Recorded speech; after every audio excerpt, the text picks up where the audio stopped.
Bien, buenas noches, hermanos. ¿Cómo Buenas andan? noches, ¿Todo bien? Buenas noches, ¿todo bien? pastor. Buenas noches, hermanos. Pastor, Perfecto. ¿le puedo hacer una Sí, pregunta?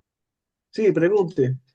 Sí, eso que mandó, ¿está relacionado con ese pasaje de Marcos al final que algunos dicen que es espurio y otros dicen que es Eh, canónico? Fue relacionada a una pregunta que hizo Rivelton. Yo hice un comentario la clase pasada, espera, para reforzar nomás que normalmente la postura reformada es aceptarlos como siendo parte de los textos inspirados por Dios. La Ah, única, bien, la única observación que se hace es que sí algunos manuscritos no tienen ese texto. ¿Tá? El hecho de que, no, que ellos no tengan, que la autocrítica pueda decir que esos son dudosos, nosotros entendemos que sí son parte de texto inspirado dado por Dios. ¿Tá? Interesante que más la mayoría de los más 90 por ciento de los manuscritos, más 90 y pico por ciento de los manuscritos tienen versículos 9 y 20, solamente dos manuscritos no tienen. Y por causa de dos manuscritos ellos comienzan a poner en duda lo que ha sido refrendado por la iglesia, por los padres de la iglesia. Entonces, es solo material complementar para que lo tengan. perfecto. Le preguntaba porque justo hoy en un grupo de WhatsApp en el que estoy se tocó ese tema Ajá, del final de Marcos. Y yo sí, personalmente, aunque no tengo una capacidad como quien dice para argumentar sobre esa postura que yo tengo, yo ajá. sí creo que el hecho de que no estén en algunos manuscritos no quiere decir necesariamente que no sean inspirados, pero tengo que mejorar mi argumentación. Es lo que yo explicaba la clase pasada, que la argumentación de ellos es que algunos manuscritos no tienen. La argumentación contraria es que la mayoría de los manuscritos tienen. ¿Está bien? Mm, Entonces, ahí van a decir, bueno, pero esos manuscritos son más antiguos en cuanto a fecha de descubrimiento. El hecho de que los demás manuscritos, hay manuscritos muy antiguos también, por ejemplo, la versión siríaca, la fechita, también la fechita tiene ese texto. Entonces, son discusiones inútiles y que terminan por poner en duda la doctrina de la inspiración de las escrituras.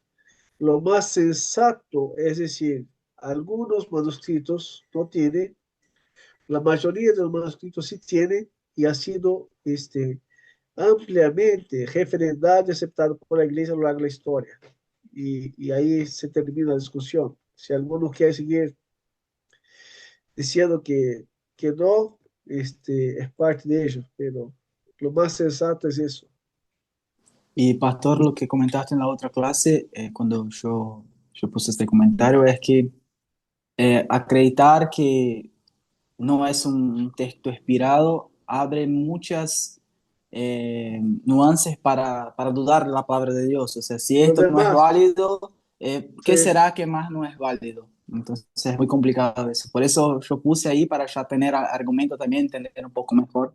Porque cuando sí, vi la primera vez, como que me asustó, como que, ¿cómo no es inspirado? Yo me quedé como que asustado porque es algo que uno no está tan acostumbrado y cuando se pone de enfrente con eso, como que te claro. asustas, ¿no? Sí. Es una discusión que levanta la autocrítica. Algunas argumentaciones que hacen es la conexión del versículo 8 al 9. También dicen que, bueno, no, la conexión no es tan clara. Y segundo, son las señales sobrenaturales que son confirmados por el libro de Hechos. También Pablo agarró serpiente.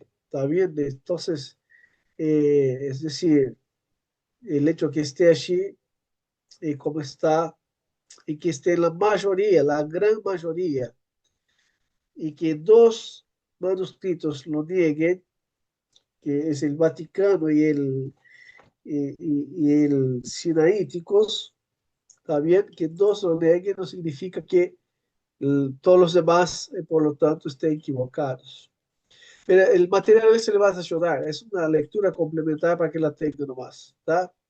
Les pido disculpa que yo ando gripado desde ayer, estuve en cama todo el día, así que les voy a castigar un poquito con, además de mi limitaciones con el idioma de siempre, les voy a castigar un poco con la voz ahí media tapada la nariz, ¿tá? Tenga paciencia y creo que igual será posible comprender este, nuestro contenido de hoy. ¿Está bien? Vamos a orar, pedir la bendición de Dios y entonces haremos un repaso, como siempre, breve repaso. Enganchamos en la clase de hoy. Mi objetivo sería entre hoy y la semana que viene culminar con esta primera parte y ya entraríamos en teología. También ya nos vamos por la mitad del curso y se nos va el tiempo. ¿Tá? Oremos entonces.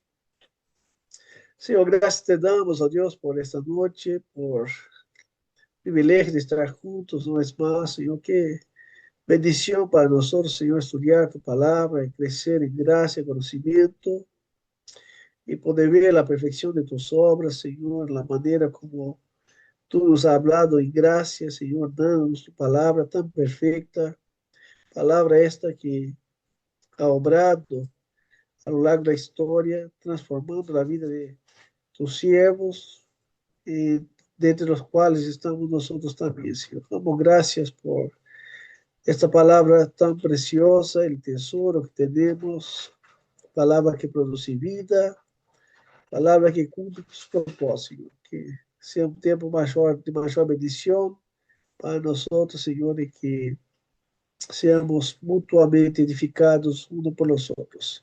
Pedimos tu bendición y nos colocamos en tus manos agradecidos en el nombre de Jesús. Amén.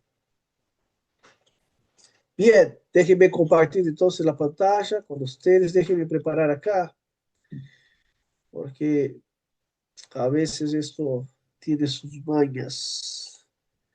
Acá vamos, entonces, ahí va.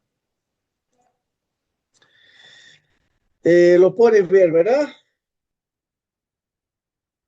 Sí, Perfecto. Entonces, pensando en la clase anterior, hablamos sobre la suficiencia, la inerrancia, hemos visto el video. Cuando hablamos de la suficiencia de la Biblia, ¿qué queremos decir con eso? Alguien que nos ayude a comprender cuando decimos que la Biblia es suficiente o la suficiencia de las escrituras. Que es suficiente para todo tipo de práctica y también es suficiente para todo tipo de, vamos a decir, de cómo ordenar la iglesia, de cómo, en cuanto a doctrina, enseñanza, etcétera.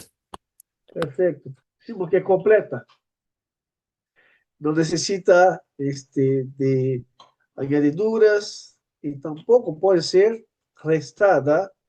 ¿Está bien? Porque la perfección consiste en tenerla tal como Dios nos ha dado, es suficiente.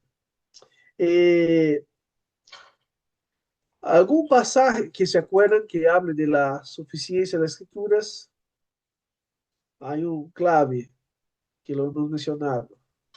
Segunda de Timoteo 3:15 y 16. Perfecto, Daniel, gracias y Roja también. ¿Por qué, ahora la siguiente pregunta, por qué es importante la doctrina de la inerrancia para nuestros días?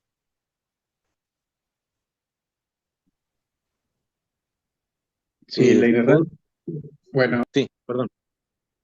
No, no, está bien, adelante, adelante. adelante, adelante. No, no, no, está bien.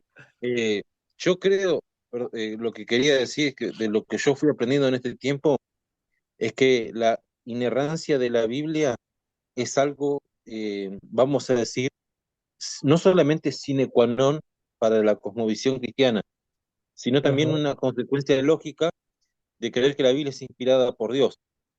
O sea, si nosotros decimos que la Biblia es inspirada, pero que puede tener errores en otro sentido, eh, estamos cediendo en un punto y entonces no podemos defender con claridad la inspiración bíblica. Personalmente yo pienso que si se cae una, se puede caer la otra.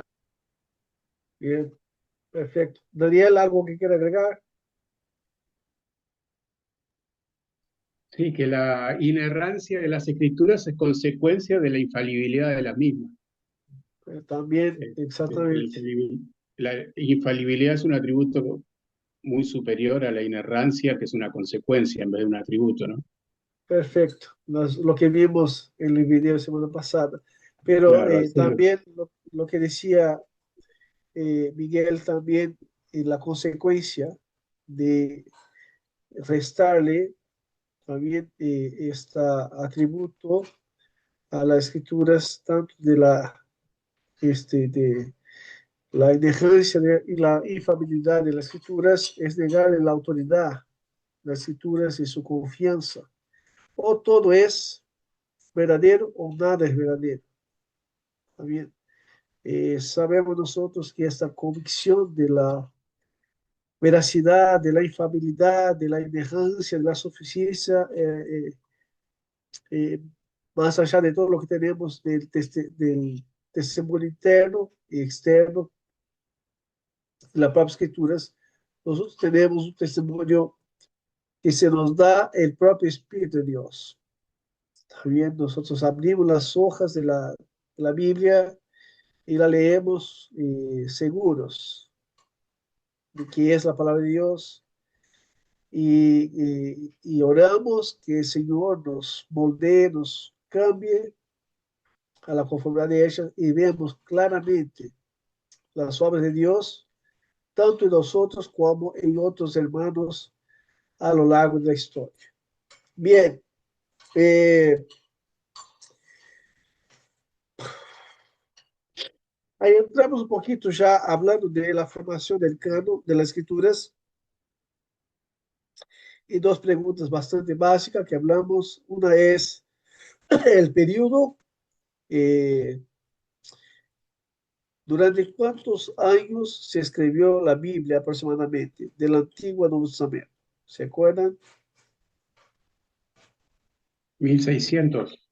Perfecto. ¿Y en cuántos idiomas se escribió y cuáles son los idiomas? Fueron tres idiomas, si no me equivoco, hebraico, aramaico y griego. Perfecto. Griego, ¿no? Mejor dicho. Hebreo, arameo y griego. Perfecto, Heriberto. Gracias. Bien, vamos a seguir, hermanos, entonces con nuestro material. La formación de la Biblia, ¿tá? Todavía no es el canon, sino más bien cómo la Biblia está organizada, como la tenemos en nuestras manos.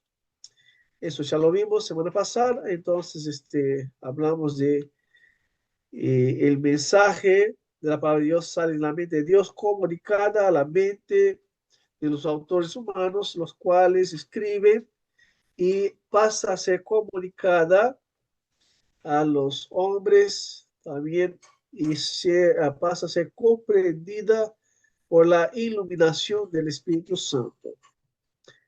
Eh, Acá ya lo hemos visto, también ya lo recordamos acá. Bien, entonces este periodo de 1600 años que ha sido escrita la Biblia abarca tres grandes periodos. ¿Ah? El último no es tan grande, pero son tres periodos.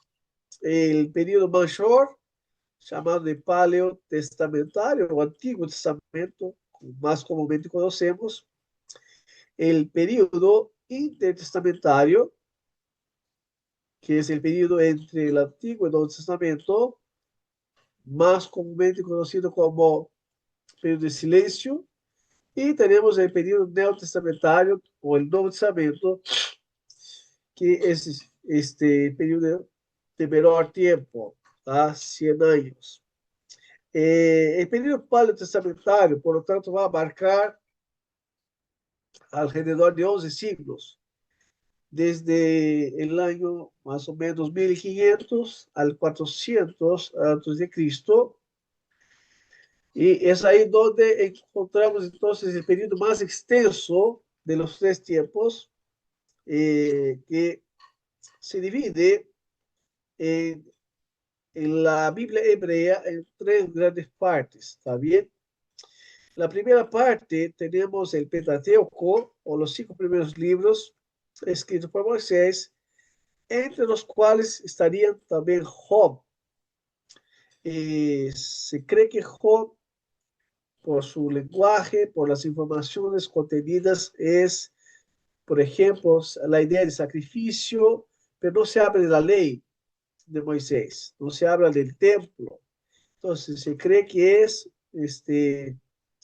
la literatura del tiempo de los patriarcas, y la tradición se lo atribuye a Moisés como autor, o algunos van a decir que es el propio Job que la escribió. ¿Está bien? Aquí tenemos entonces una visión sintética del Antiguo Testamento. Acá, ¿no?, el periodo de la creación y la línea cronológica que va avanzando. El libro de Job, por lo tanto, estaría anterior a la escrita del Pentateuco. Luego tenemos el Pentateuco. Después vamos a tener los libros históricos que abarcan tanto el periodo antes del exilio, antes del periodo de la monarquía, ¿tá?, como también el periodo post-exilio, con algunos libros históricos acá, como Esdras, Nehemías y Esther. Y luego tenemos el periodo poético, que va a abarcar el libro de Salmos, Proverbios, Cantares, Eclesiastes, libro de sabiduría. Y tenemos el periodo de los profetas, los libros proféticos, que van a marcar el periodo de la monarquía, también el periodo de exilio y el periodo post-exilio, hasta llegar al año más o menos al año 430, que es el periodo intertestamentario. Déjenme pasar acá. Bien, entonces los 5 primeros libros de la Biblia, también llamado de Pentateuco, es una referencia a la ley de Moisés, fueron dados por Dios a Moisés, pero con la ordenanza de que los sacerdotes deberían guardar, conservar y hacer copias del original para la conservación de los mismos. ¿Tá? Por eso, durante el periodo histórico vamos a tener ahí los masoretas, que eran escribas, los cuales de manera meticulosa trataban de hacer copias de la ley para la conservación de la misma. Noten que un detalle interesante, que si fuera solamente una copia que tuviéramos, si no hicieran otras copias, otras personas no tenían acceso a la ley. ¿Está bien? Si tuvieran solamente una copia de Génesis, ¿está bien? Los que estuvieran más lejos no iban a tener acceso. Por eso es necesaria copia. La otra problema es que el día que este manuscrito, desgastado por el tiempo, desgastado por el uso, y no sé la Biblia de ustedes, pero a la medida que se usa la Biblia, está bien, se desgasta, ¿no? Las hojas, la tapa de la mía ya está fea, también por el manejo, también que uno le da, comienza a desgastar. Y esto que pasando los años tenemos mucho más tecnología, muchos materiales, pero igual tenemos que cambiar de Biblia cada tanto. Imagínense en aquellos tiempos el problema climático, el problema de material, entonces el desgaste y además la persecución que había, que trataba de destruir las copias de la palabra de Dios. Por eso, la ordenanza de Dios para que se guardara y se hicieran copias era parte de la preservación de la palabra de Dios para generaciones postreras que vendían. Entonces, Deuteronomio 16:8 habla sobre eso, cuando se siente sobre el trono de su reino, entonces escribirá para sí en un libro una copia de esa ley, el original que está al cuidado de los sacerdotes levitas. De esta manera, entonces, todos los escritos de Moisés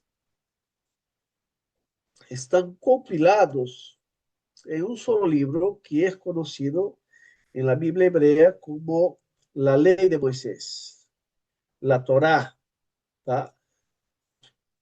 A lo cual nosotros encontramos varios pasajes hablando de la ley de Dios. La ley, en el sentido de la totalidad de los 5 libros, ¿tá? Hay Josué 1:8, uno se acordará también, Salmo 1:1, ¿tá? Y tantos otros pasajes bíblicos. Luego tenemos la división de los escritos, donde ahí ya vemos Josué, Jueces, el periodo de la entrada en la tierra prometida, ¿tá? Donde el primer libro, Josué lleva el nombre del que vendría posiblemente ser su autor. Jueces, algunos creen que el autor ya ha sido Samuel, ¿tá? No hay total seguridad de su tiempo, ¿tá? Porque sabemos nosotros que el libro de Jueces habla de un periodo también diferentes y de regiones diferentes donde los jueces eran levantados y luego eran sustituidos por Dios. Por eso eh, puede ver algunas eh, divergencias en cuanto a precisión del tiempo, pero aproximadamente se sabe de la época anterior a la monarquía, posterior a la entrada a la tierra prometida. El libro, creo que aquí ya fue, está acá. Luego tenemos el periodo de los reyes, que se divide en 3 etapas. El primer periodo llamado, 2 etapas, perdón. El periodo del Reino Unido, que va desde Saúl, David y Salomón. Y luego tenemos el periodo del Reino Dividido, que va a abarcar todos los descendientes de David que estarán reinando, Reino del Norte y Reino del Sur. Pero essa época, portanto, começa com o ministério do profeta Samuel, que ele escribe, como decía, algunos creen que él es el autor de Jueces, también dijo, y luego de parte del libro de Reyes y Crónicas, hasta el periodo en que estuvo vivo. ¿Está bien? Sabemos nosotros que Samuel, en un determinado tiempo, su vida ya no está más, pero otros profetas posiblemente trabajaron en los detalles, como dice la Biblia. ¿Se acuerdan ustedes? No está escrito, por lo tanto, los hechos de tal rey en los libros de los hechos, ¿tá? Entonces, la idea de que otros profetas también trataron de contribuir en lo que vendría a ser los libros de los hechos, como Natán, el profeta Gad, Ahías y el profeta Ido. El propio David y su hijo Salomón son autores que van a escribir diferentes textos de la Biblia, la gran cantidad de los salmos escritos por David, no todos, pero muchos salmos escritos por David, así como también el libro de Proverbios, la gran mayoría de proverbios escritos por Salomón, aunque algunos pocos proverbios pueden ser que fueron escritos por diferentes autores complementando contemporáneos, obviamente, complementando algunos de los proverbios. Ese periodo donde tenemos los libros históricos y libros de sapiencia es llamado de sigo el libro de las letras hebreas. ¿Ah? Abarca la gran mayoría de los libros que tenemos del Antiguo Testamento. Y ahí de Salomón, además de Proverbios, tenemos el libro de Cantares, los Cantares y Eclesiastes, también considerados como libros de su autoría. Las crónicas de los reyes de Israel también parte de este periodo, como decía, diferentes autores, eh, que ya mencionamos ahí algunos de los profetas, acá repetimos algunos otros. Y en el tiempo de los reyes Usías y Jeroboam II, ya encontramos entonces los libros de los profetas menores como Jonás, Joel, Amós, Oseas y el libro del profeta Isaías, que no es parte de los profetas menores. Si podemos hacer el contraste profetas mayores, aunque no existe esa terminología, profeta Isaías, profeta Ezequiel, profeta Daniel, tá? Los menores sí son llamados menores por causa del tamaño de los libros en comparación con los profetas anteriores. Son libros de menor proporción de capítulos, por eso llamado de profetas menores. Como decía el libro de Proverbios, en el capítulo 25 hay una alusión de que en los días del rey Ezequías se agregaron algunos proverbios a la colección de Proverbios de Salomón. Por eso eh, lo mismo va a pasar con Salmos, múltiples autores. Luego, durante eh, este periodo, aquí tenemos otros libros como Nahum, Habacuc, Sofonías, Abdías, eh, que son escritos durante ese periodo, aunque una vez más el tiempo exacto también no se puede determinar, siempre aproximadamente, también en esta época de siguiendo los eventos históricos, los reyes gobernaban en ese tiempo, ¿tá? En los días del rey Joacim, ¿tá? Tenemos en el relato bíblico que Jeremías comienza a escribir sus profecías. Perdón, déjeme sacar eso de acá que me está molestando. Lo saco.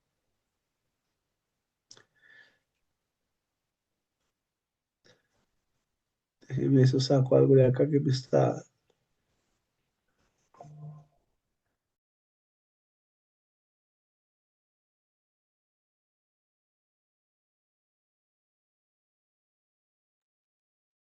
Eh,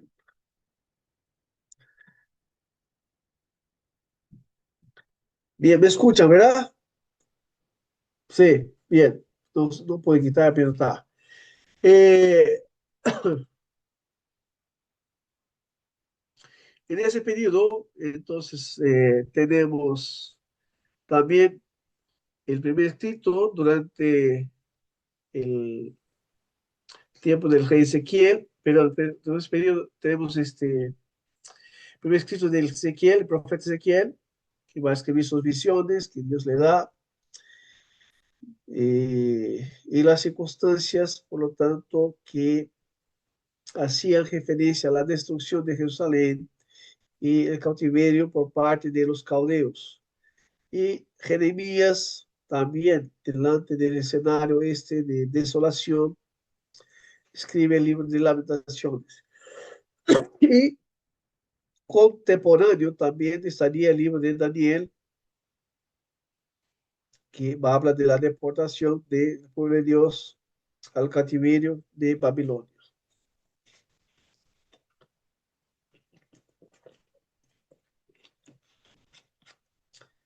Segundo, que ya sigo con ustedes ahí. Déjenme poner acá para que visualice mejor.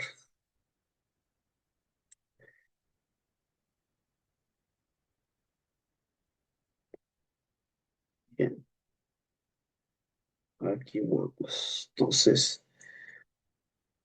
el periodo de cautiverio va a ser desde el año 605 hasta 538, es llamado 70 años de cautiverio, donde el pueblo de Sur, Judá, es llevado a Babilonia. Luego tenemos de los 70 años, tenemos el periodo de restauración. Dios había hablado por medio de los profetas que serían llevados cautivos, pero también volverían del cautiverio. Pasados 70 años, tal como Dios le había hablado, ellos regresan a, a Jerusalén y van a encontrar todo ese escenario de desolación, el templo destruido, la ciudad, los muros, todo desolado. Entonces comienzan las deportaciones o el regreso del pueblo, y en ese periodo, entonces, 10 años después, tenemos los libros de el profeta Ageo y Zacarías. Contemporáneo también a este periodo, vamos a tener el libro de Esther, 50 años más tarde, que se atribuye a su tío Mardoqueo, también quien va a relatar, escribir lo que sucede. Ese es uno de los libros cuestionado juntamente con Cantar de los Cantares por un tiempo sobre la inspiración debido al contenido no estar exaltando y centrado en la persona de Dios, directamente. Por eso del canon hebreo son dos libros cuestionados posteriormente al periodo del 400 de silencio. La tradición de los judíos, el Talmud, no indica que había algún cuestionamiento en cuanto a la inspiración de esos libros.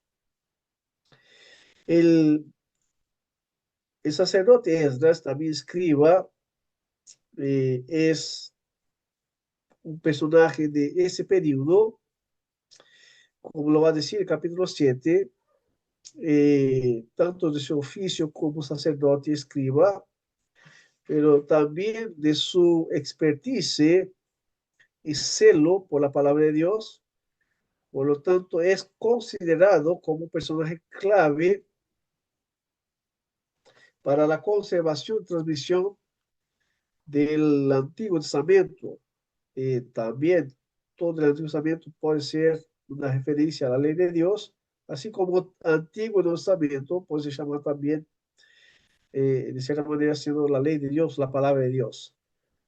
Por eso se le atribuye el Talmud ese trabajo de conservación, transmisión del Antiguo Testamento a Esdras. Aún en la época de la restauración, tenemos más ya al final de ese periodo, del año 430, los últimos libros considerados escritos de ese periodo, como Nehemías y Malaquías, relatando exactamente la restauración de la ciudad de Jerusalén.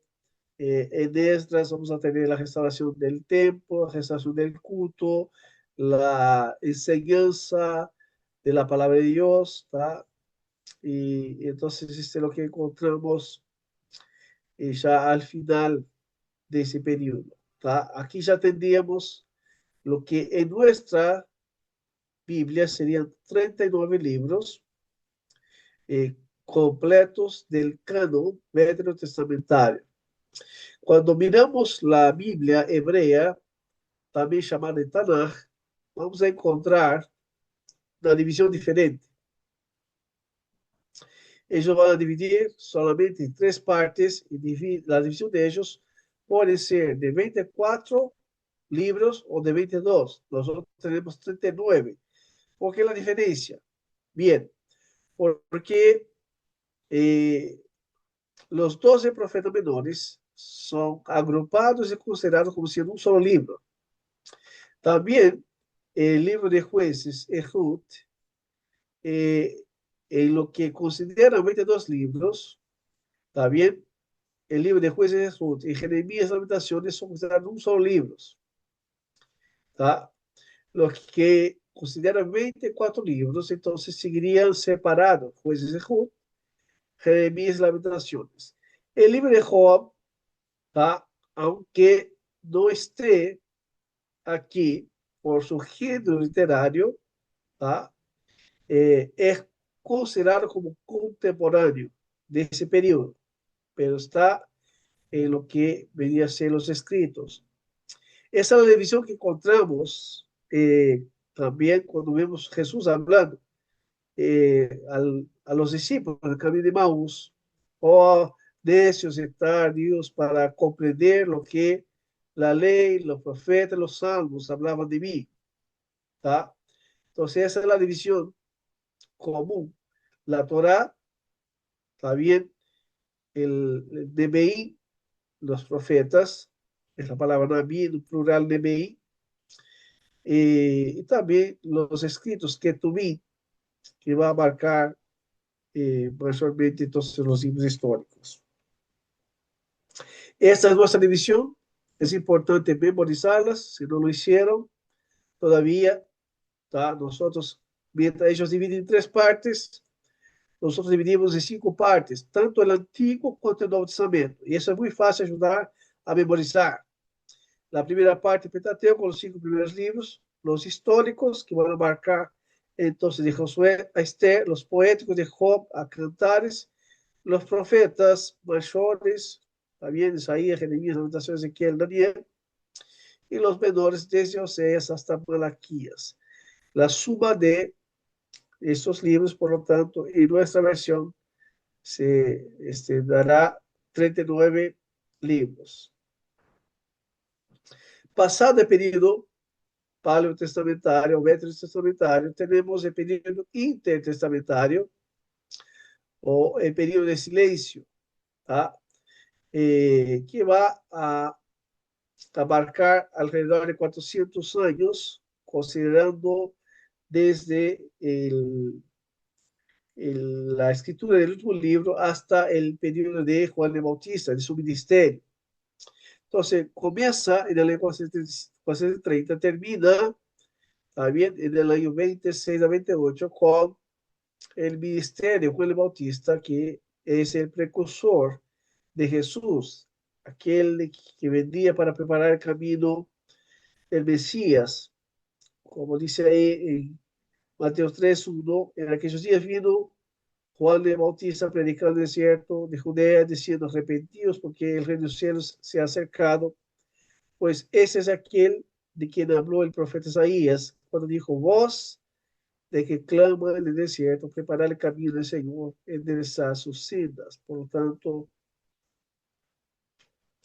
es este periodo aquí donde entonces vamos a ver que termina con Juan el Bautista, que es considerado el último de los profetas, ¿tá? Abarcando el periodo de transición del Antiguo al Nuevo Testamento, para dar inicio al ministerio de Jesús, donde vamos a tener entonces los libros del Nuevo Testamento.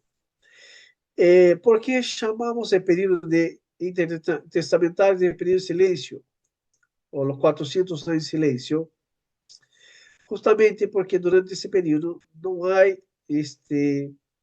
ningún libro profético. Dios no levantó ningún profeta para escribir durante ese período. Es un periodo llamado de transición. Pasaron varias cosas ahí importantes, entre ellas la traducción de la Biblia del hebreo, el Antiguo Testamento, al griego, la llamada Septuaginta, ¿tá? Pero no hubo nuevos libros acá. Durante ese periodo, entonces, del siglo V, perdón, hasta el final, también de ese periodo, que venía a dar comienzo al periodo neotestamentario, Los libros del Antiguo Testamento ya eran considerados sagrados por la comunidad de los judíos, especialmente la Torá. El historiador Flávio Josefo ya hace mención, como también otro historiador Filó, también como siendo ya formado el canon del Antiguo Testamento, diferente del Nuevo Testamento. No hubo ningún concilio formal para afirmar el canon del Antiguo Testamento. Se cree que eruditos y líderes religiosos trabajaron para la preservación y transmisión, ¿tá? Del canon del Antiguo Testamento. Y esto fue un proceso que se dio durante todo ese periodo de reconocimiento y consideración del canon que culminaría, por lo tanto, en el siglo primero antes de pero después de Cristo ya estaba completo, pero ya antes de Cristo ya lo teníamos completo. Noten que en la Septuaginta se tradujo también durante el año 280 a 150 de Cristo. Por lo tanto, ya la teníamos completa, el canon del Antiguo Testamento. Por eso este es el material, los manuscritos del Antiguo Testamento fue el material que tenían ellos para traducir al griego lo que se hace al norte de África. 70 eruditos van a traducir el Antiguo Testamento del hebreo al griego, y por eso, como eran 70 eruditos, quedó conocida como la Septuaginta o versión de los 70. Durante ese tiempo, también vamos a encontrar algunos libros escritos durante los 400 de silencio, que son llamados libros apócrifos, ¿tá? O pseudoepígrafos, que no eran considerados inspirados por Dios, aunque estuvo presente en la Septuaginta, también porque esos eruditos acá eran judíos alejandrinos, ¿tá? Y no judíos de la Palestina. Por lo tanto, la influencia de esos libros, y algunos de ellos ya estaban en griego, ¿está bien? Como segundo de Macabeos, no se tradujo, solo se agregó, porque tenían contenidos históricos importantes sobre los eventos que sucedieron durante ese tiempo, pero no eran libros inspirados por Dios. Como decía Flávio Josefo y otros historiadores, los padres de la iglesia nunca los reconocieron como libros inspirados, pero sí como libros que contenían mucha información histórica y literaria de ese periodo de los 400 años, que podían y algunas veces recomendaba que se pudiera leerlos como fuente de conocimiento histórico, ¿tá? Hablaremos más de los libros apócrifos en lo que viene adelante. Ese es el periodo, entonces, el tercer periodo neotestamentario, también llamado de periodo del Nuevo Testamento, que se inaugura con el ministerio de Juan el Bautista y se extiende hasta el último de los apóstoles, que es el apóstol Juan. Y en un periodo de también menos de 100 años, en el primer siglo, tenemos entonces todos los escritos de lo que venía a ser el canon del Nuevo Testamento. Y ese periodo podemos dividir en 4 partes, donde el primer periodo es el periodo del ministerio de Juan el Bautista y el ministerio de Jesús, donde no tenemos ningún libro escrito, ¿tá? Los libros de los Testamentos tienen fecha posterior a ese periodo. los más antiguos se considera que fue escrito posterior a ese periodo. Entonces, el segundo periodo va a ser del año 30 a 50, y hay una diferencia, porque Jesús, según se cree, cuando murió tenía 33 años, pero hay una diferencia en el calendario judío, en el calendario de esos días también, es donde había una diferencia de posiblemente de 3 años para atrás. Entonces el año cero no sería año cero, sería -3. Por eso se cree que esos libros son posteriores al año 30 y van hasta el año 50, los primeros escritos del Nuevo Testamento. Hasta entonces lo que tenían los creyentes, los primeros creyentes, era el Antiguo Testamento. Y tenemos entonces los primeros libros, como los Evangelios, tá? Mateo, Marcos primeiro, Marcos, Santiago, Tessalonicenses, Gálatas, tá? Fueron escritos durante este período del año 30 al año 50. Aquí tenemos también una lista de aproximada, también la fecha aproximada de cada libro. Santiago, Gálatas, primero, segundo, Tessalonicenses, Marcos, también luego Mateo, Corintios, segundo de Corintios, tá? Romanos, Lucas, Hechos, luego vamos a tener las epístolas de prisión, Colosenses, Efesios, Filipenses, Filemón, epístolas generales, comienza con 1 de Pedro, epístolas pastorales durante este periodo, también 63, 66, Hebreos, anterior a la destrucción del templo, segunda de Pedro, segunda de Timoteo, la última epístola del apóstol Pablo, despidiéndose de su discípulo amado Timoteo, posiblemente con la muerte de Pablo entre 66 a 68, llegando entonces a los últimos libros también del Nuevo Testamento, donde tenemos la epístola de Judas, Juan, Evangelio de Juan, primera, segunda, tercera de Juan y Apocalipsis. Entonces, la gran mayoría de los libros se escriben durante este periodo, de los 50 a 70, donde 13 de los libros fueron escritos por el apóstol Pablo.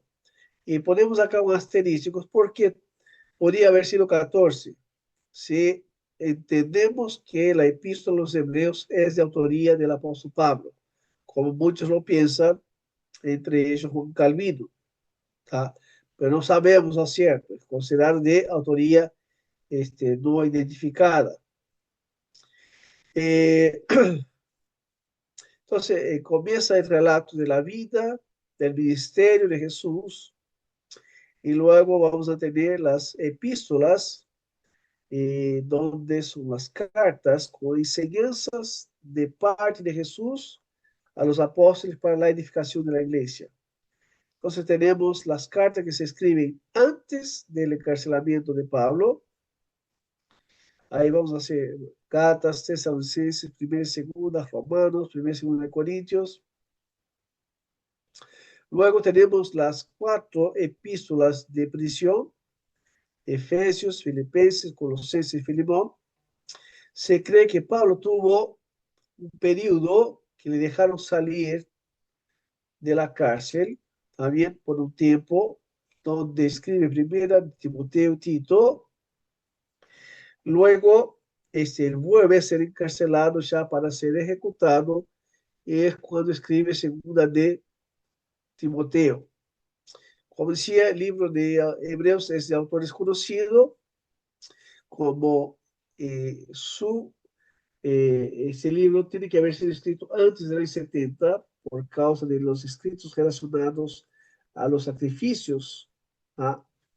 Entonces el templo ya había sido destruido, por eso algunos van a colocar la autoría de Pablo por ser de un lenguaje con mucha semejanza y por un tiempo también semejante de Pablo.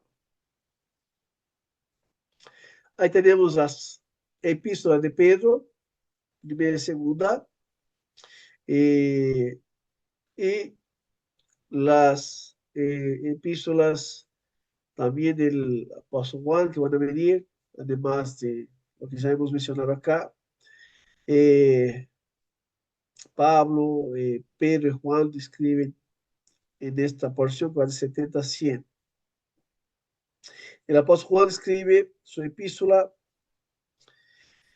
entre el año 68 y 80. Luego de terminar las tres epístolas, entonces tenemos el libro de Apocalipsis que finaliza el canon del Nuevo Testamento. Por lo tanto, ahí alrededor del año 95, algunos van a decir 98 después de Cristo. Ahí tenemos entonces los 66 libros de la Biblia, 39 del Antiguo, 27 del Nuevo Testamento, y encontramos entonces que los libros fueron eh, trabajados para ser estructurados y formar entonces la Biblia que tenemos en nuestras manos. Aquí tenemos también la formación del Nuevo Testamento. ¿Se acuerda que dije que la división del Antiguo Testamento son en 5 libros, pero en 5 partes?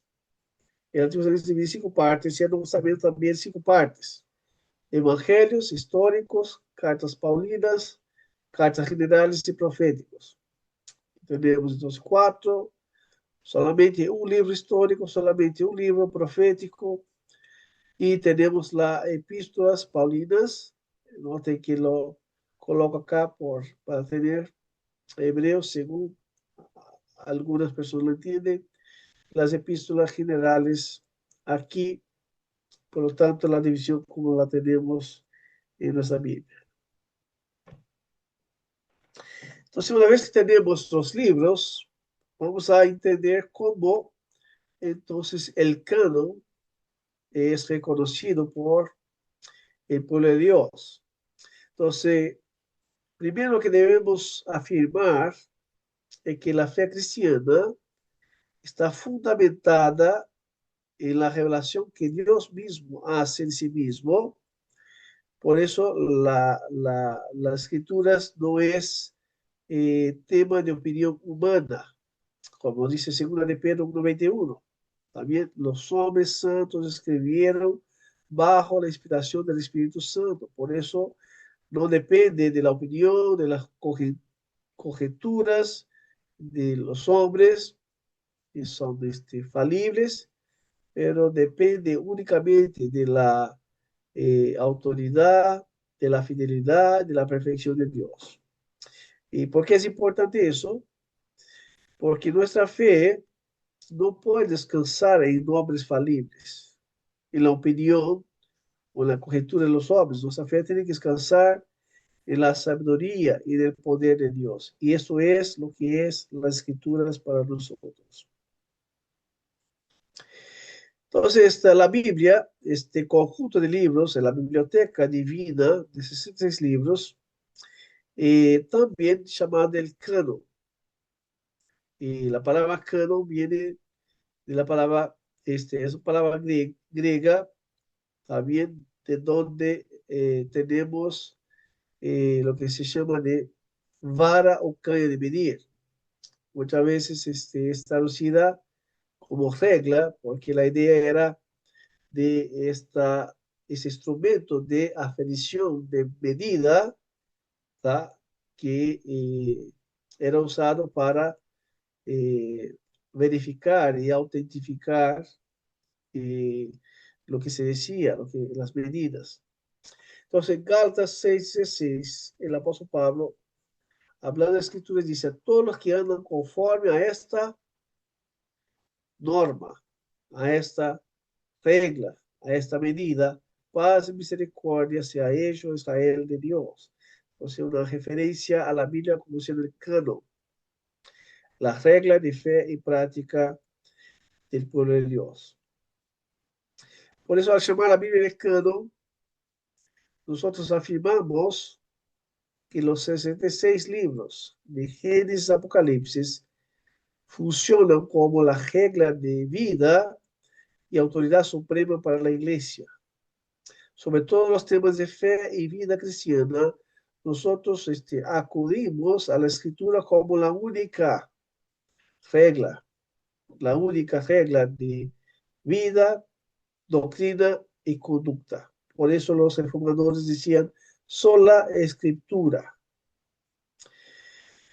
Y la Biblia vino, por lo tanto, a constituirse en lo que nosotros llamamos en latín norma normans, en la norma de las normas.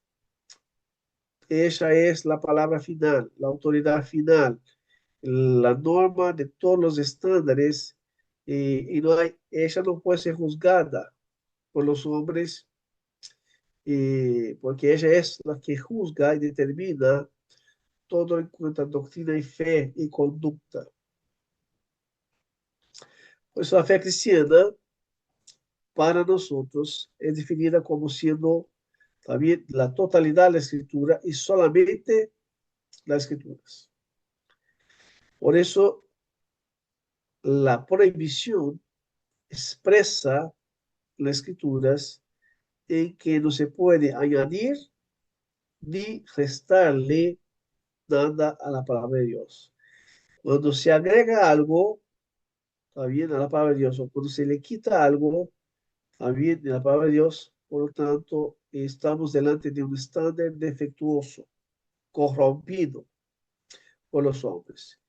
Debemos conservarla, debemos mantenerla, tal como la hemos recibido da parte del Señor. Durante este periodo del primer siglo, por lo tanto, los libros estaban siendo escritos y eran enviados a las iglesias y eran intercambiados entre las iglesias. Y los cristianos usaban también para el término canónico para referirse a las escrituras, a los escritos apostólicos que ellos habían recibido, y para diferenciarlos también de otros escritos que circulaban en esos días que no eran inspirados por Dios.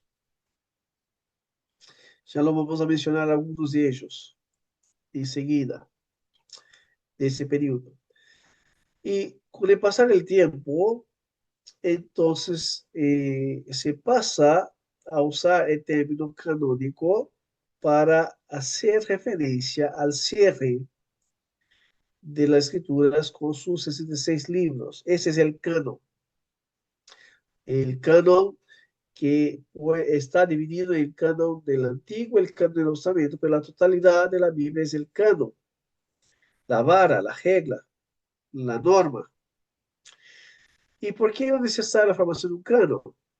Bueno, era imprescindible que se supiera cuáles escritos eran inspirados por Dios, cuáles no eran, para poder tener una confianza implícita solamente en ellos como norma de fe y práctica.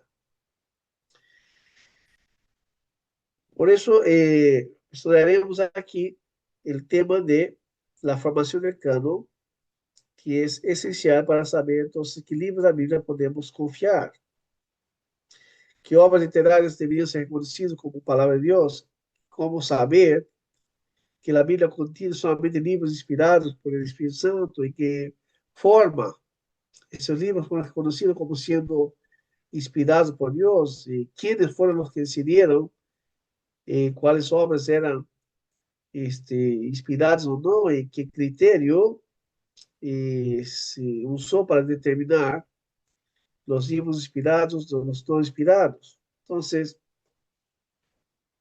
hay dos divisiones, como ya mencioné, el canon hebreo y el canon del Nuevo Testamento, o llamado también el canon cristiano, que forman un solo canon, ¿está bien? Es la palabra de Dios.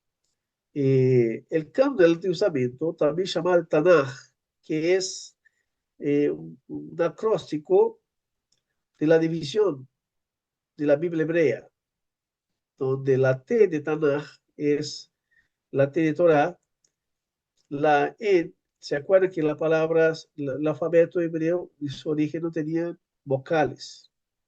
¿Tá? Entonces tenemos una T, una N y una Kaf, ¿tá? Por eso Tanaj. Aunque sea un K, una K, el sonido de ¿está bien? Tanaj, ¿tá? La N de DBI, profetas, y la K de Ketubí, entonces de los escritos. Una vez más, la división que encontramos expresa Jesús mismo haciendo mención a esa división del Antiguo Testamento como siendo la Tanaj.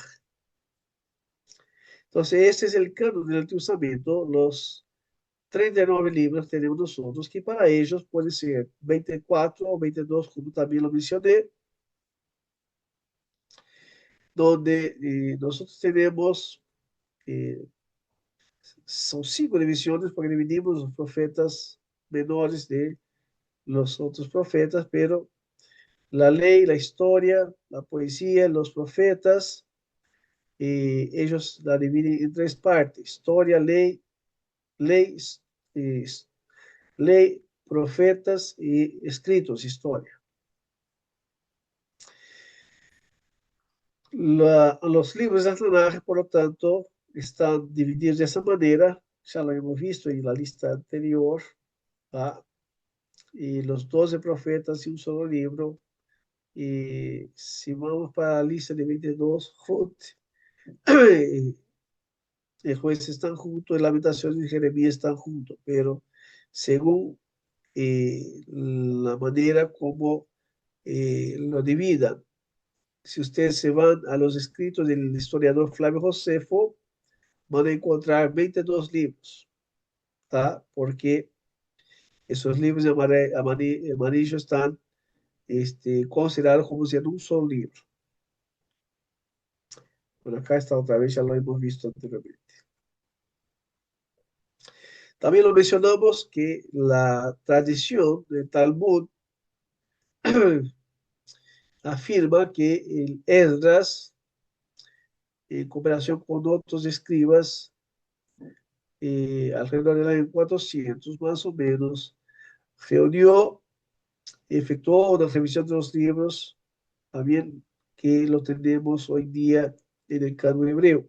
Por lo tanto, es considerado como la persona, el sacerdote, escriba, usada por Dios para compilar los libros dados por Dios en el periodo paleotestamentario.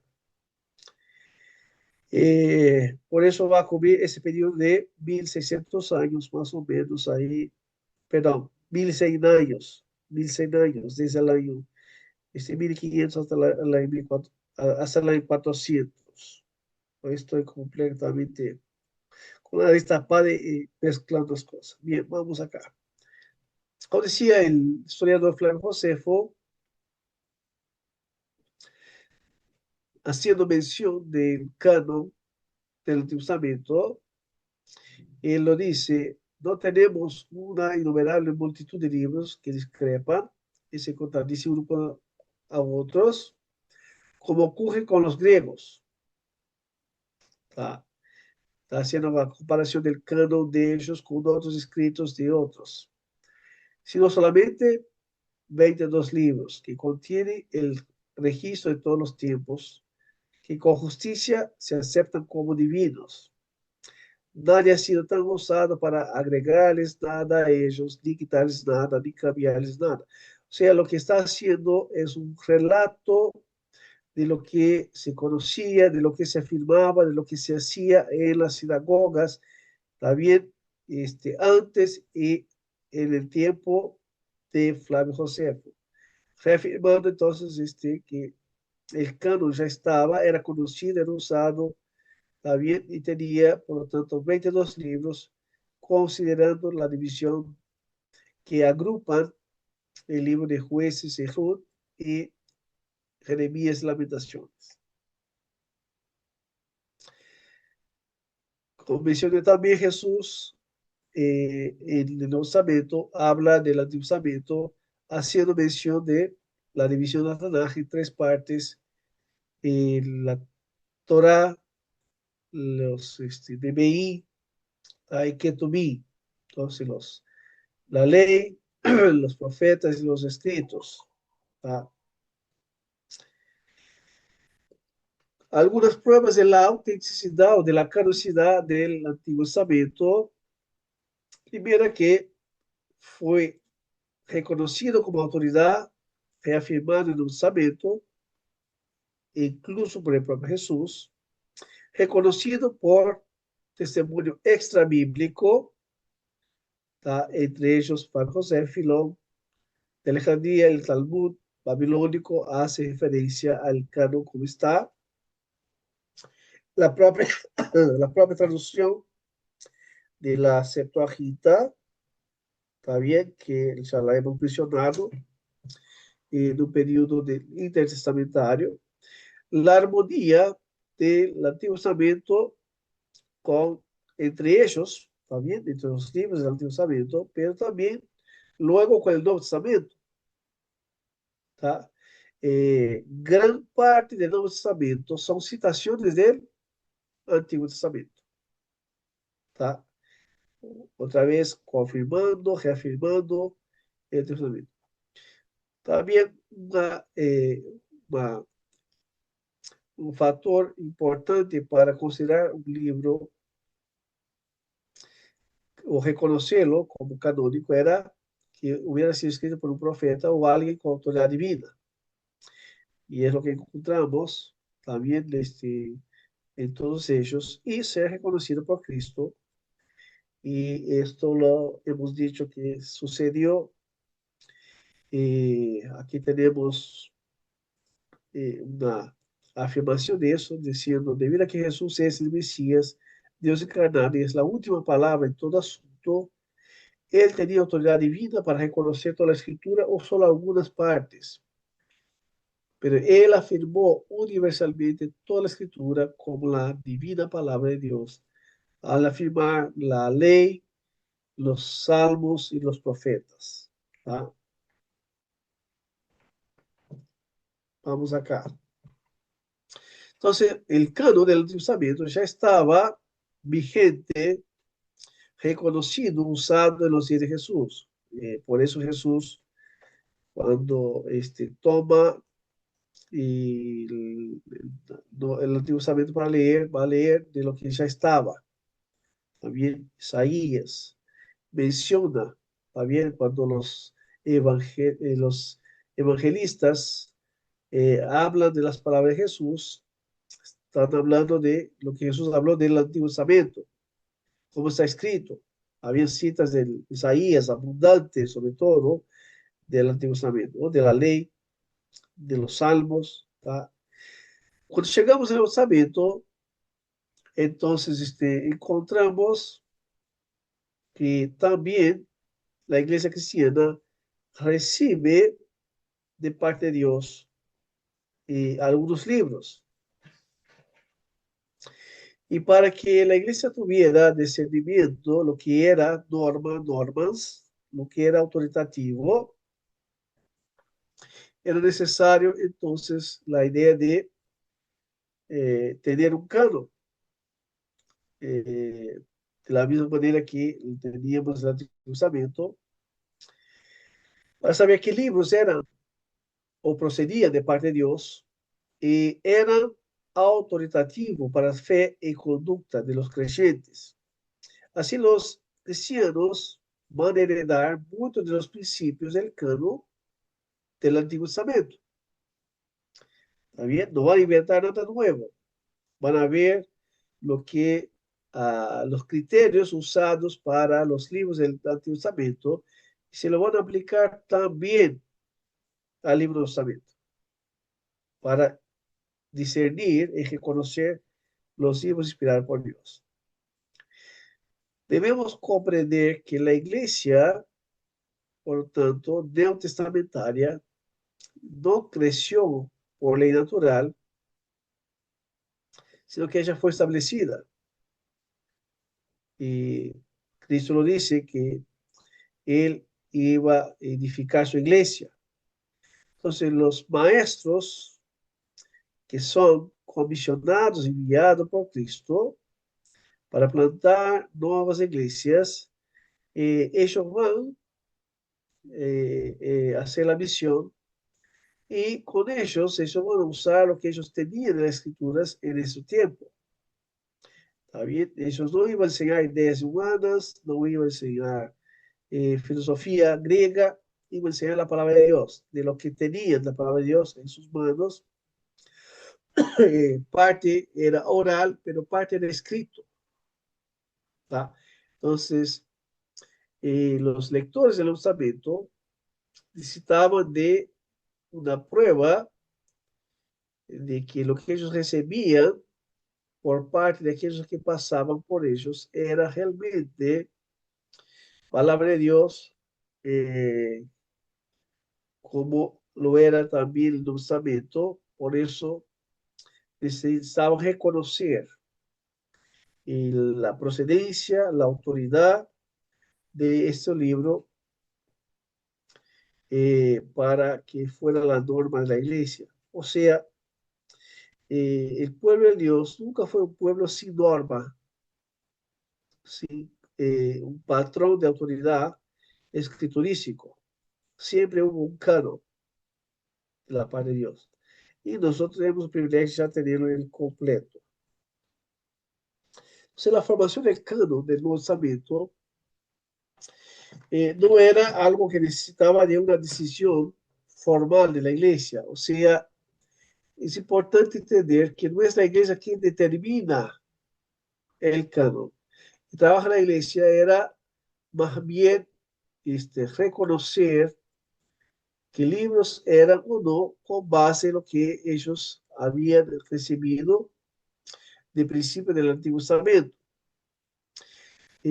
Por ejemplo, en la medida que el texto era considerado un mensaje apostólico, ese texto se conservaba, ¿tá?, como siendo de parte de los apóstoles y, por ende, autoridad de Dios de parte de Cristo para su iglesia. Y la iglesia reformada cree, por lo tanto, que la iglesia fue usada por Dios de manera providencial, ¿tá?, en el proceso de reconocer los libros canónicos y no para establecer o formar el canon según su propio juicio, ¿tá?, sino que Dios obra de manera sobrenatural, no solamente cuando inspira, sino también en el proceso del reconocimiento y formación del canon del Nuevo Testamento. Por eso, lo que decimos que la iglesia no formó el canon con base en juicio propio o preferencia propia, sino que reconoció la inspiración divina de los libros del Testamento, ¿tá? Ya lo vamos a mencionar, guiándose por ciertos criterios. Entonces, el Espíritu Santo que inspiró las Escrituras también testificó en el corazón de la iglesia y los guió en la preservación de los libros del Nuevo Testamento. Y así vemos que el Nuevo Testamento va a testificar, por lo tanto, la autoridad de los libros apostólicos. Vemos que esas cartas eran enviadas, leídas en las iglesias del Nuevo Testamento. En contraste con el canon del Antiguo Testamento, que ya estaba pronto, ¿tá?, en ese periodo del primer siglo, vemos que, en cierto sentido, Dios volvió a abrir el canon, ¿tá?, por la revelación progresiva. ¿Tá? O podemos decir de otra manera, lo que pensábamos que estaba cerrado, todavía no estaba cerrado. Había una continuidad, o como podemos decir, la parte 2, que es la parte final. ¿tá? Entonces Dios volvería a hablar, habiendo Dios hablado muchas veces, de muchas maneras, a nuestros padres por los profetas, ahora Dios nos habla por medio del Hijo, que ha construido en él sobre todas las cosas. Entonces, Dios vuelve a hablarnos en el Nuevo Testamento a través del Hijo, mostrándonos que Él se convierte en la clave hermenéutica, en la razón central de toda la revelación de las Escrituras. Por eso era necesario que tuviéramos el Nuevo Testamento, los libros del Nuevo Testamento. Entonces, razones para necesitar de un canon neotestamentario del Nuevo Testamento. Primera, misiológica. La iglesia debería expandirse, el evangelio debería ser predicado a todas las naciones. Entonces, era esencial que tuvieran la palabra completa, ¿tá? Para que la norma de la iglesia fuera única en todos los lugares, en todos los tiempos. Razones teológicas para definir los límites doctrinales según la revelación apostólica. Para no caer en los errores doctrinales que se levantaban en tiempos pasados, que ya habían sido refutados y combatidos por los propios apóstoles, ¿tá? Y que se ven reproducidos a lo largo de la historia. Y razones apologéticas, entonces combatir los errores y rechazar también los libros apócrifos y los libros apócrifos que decían que era inspirado, pero que no era inspirado, y sobre todo las herejías que surgen en el siglo II. Entonces era necesario por razones misiológicas, teológicas y apologéticas. El reconocimiento del canon es progresivo, ¿tá? Entonces el Antiguo Testamento ya estaba, en el Nuevo Testamento tenemos un proceso que sus libros eran reconocidos primeramente a medida que se escribían. Las iglesias recibían las cartas de parte del apóstol y se enviaba a otras iglesias y por lo tanto eran reconocidas como siendo cartas o libros de parte de Dios. El proceso obviamente va a abarcar el primer siglo hasta la culminación de todos los libros, y esto es confirmado ya en el segundo siglo por testimonios de los padres de la iglesia. Los primeros escritos eclesiásticos que tenemos afirmaban el canon que tenemos ahora con 27 libros y su autoridad. Y la formación del canon, por lo tanto, fue guiada por esa necesidad de preservar la verdad del Evangelio frente a la necesidad de expandir y defender la fe cristiana. Vamos a quedarnos acá antes de entrar en los testimonios que tenemos históricos del canon del Nuevo Testamento, ¿tá? ¿Algún comentario, algo que quieran decir de lo que hemos visto hasta acá? Tenemos ahí unos minutitos. Profesor, vamos a ver también acerca de los apócrifos, o sea, históricamente, cómo podemos Sí, analizarlos. lo que viene enseguida son los apócrifos. ¿Por qué no los aceptamos? Vamos a enfocarnos en los apócrifos del Antiguo Testamento. No vamos a hablar de los apócrifos del Nuevo Testamento. ¿Está bien? ¿Por qué? Porque ellos nunca hicieron parte del canon. ¿Está bien? O sea, nunca fueron agregados al conjunto del canon. Los apócrifos del Antiguo Testamento sí están presentes en algunas versiones. Y por eso vamos a tratar y decir por qué nosotros los cristianos herederos de la Reforma no lo consideramos como inspirados por Dios. Pero en el Nuevo Testamento hay abundantes libros apócrifos, También no hablaremos sobre eso porque no nos da el tiempo. Perfecto. Pastor, Sí, sí, solamente algo para reflexionar. Este, ¿Cómo los judíos hicieron su canon, ¿verdad? Antes ajá.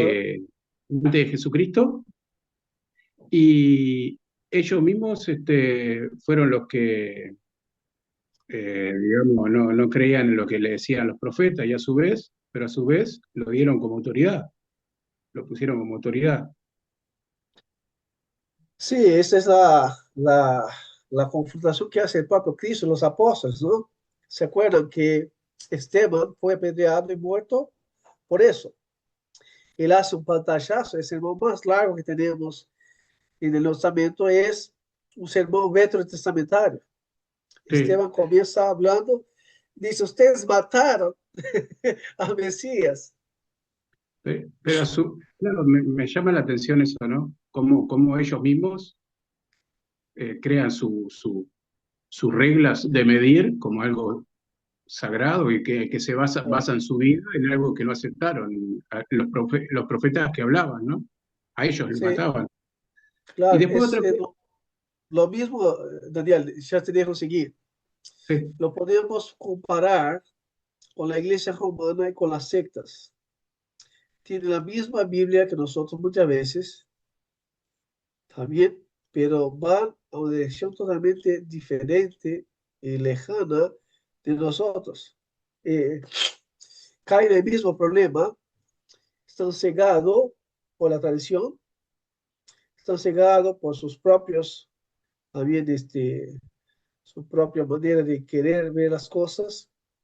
Entonces, por eso hasta que Dios no nos cambie la llavecita acá de la ceguera espiritual, por más que lo veamos, ¿no? Yo decía a mi sobrino, yo hace algunos años fui a repasar los idiomas originales en una facultad teológica romana. Los católicos romanos son muy buenos idiomas bíblicos. Y me sentaba en las clases, único protestante reformado yo en las clases, ¿no? Y escuchaba el profesor hebreo y el profesor griego hablando del texto y el evangelio, pero puramente literario, no le llegaba al corazón. Lo mismo con los judíos, lo mismo pasa con ellos, y es algo que entendemos nosotros, que si el Espíritu Santo no obra, y por más que esté la cara, ¿no? No logran ver. Puedes seguir, Daniel, lo que iba a decir. es tremendo, ¿no? Lo que contás. Y otra cosa, cuestión, ¿se sabe de quién fueron, quiénes escribieron o reescribieron, digamos, las cartas? ¿Cómo se mantuvieron las cartas? Pues ya no existían los escribas, ¿no? Y los secretarios, o sea, los secretarios sí fueron Claro. los que los escribieron, pero ¿Se ¿cómo se acuerdan mantuvieron que las cosas? el apóstol Pablo se sirvió de, ¿qué se llama? Manaenses. Creo que es la palabra, ahora no me acuerdo en español. Amanuenses, Amanuenses. sí. Que se acuerda que Pablo dice, bueno, yo firmo con mi mano, pero lo está escribiendo otro. Entonces, esto era lo que había, y posiblemente el principio veterotestamentario se preservó en la iglesia.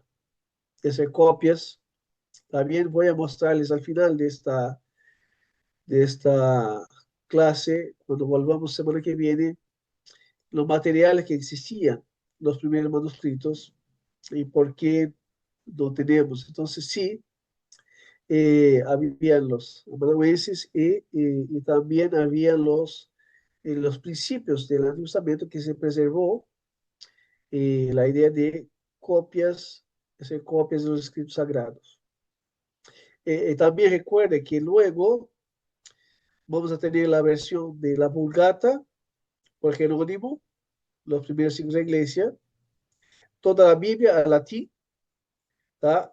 Vamos a encontrar agora na reprodução maior de copias hasta que llegue la reforma y tengamos la imprenta, y ahí sí va a mudar las copias que tenemos. Pero sí habían personas que se encargaron de hacer copias. Y por eso tenemos abundantes manuscritos. Y creo que, si me acuerdo, del Antiguo Testamento hay más de 3.000 manuscritos, copias.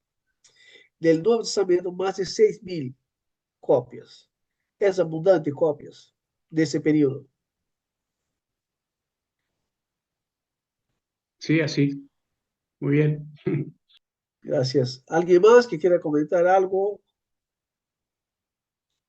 antes que oremos y terminemos la clase?